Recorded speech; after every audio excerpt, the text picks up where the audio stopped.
Kebakaran kios oleh-oleh khas kota Lubuk Linggau yang terjadi di Jalan Ahmad Yani, Kelurahan Talang Jawa Kiri, Kecamatan Lubuk Linggau Timur 2 ini diduga akibat konsleting arus listrik.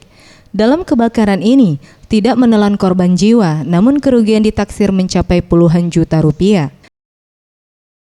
Dalam kebakaran ini, tampak hanya tersisa lemari kursi serta sejumlah alat elektronik yang sudah musnah terbakar. Dan memang kios-kios milik tim PKK Lubuk Linggau sudah diketahui sebelumnya, hampir 1 tahun yang lalu sudah ditutup oleh para penyewa lantaran sepi pengunjung.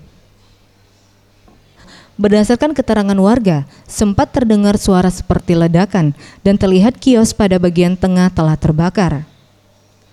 Warga pun berusaha memadamkan namun kobaran api semakin membesar.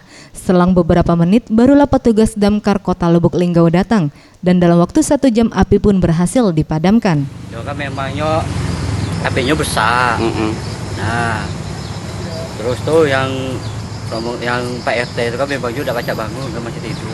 Terus? Sejam lebih lah. Tapi kan kalau ini kan memangnya periksa kan memangnya udah tinggal lebaran.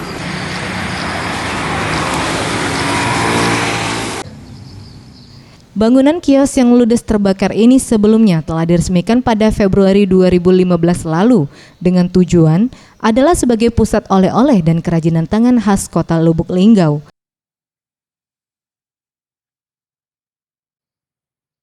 Tim Liputan Sriwijaya TV.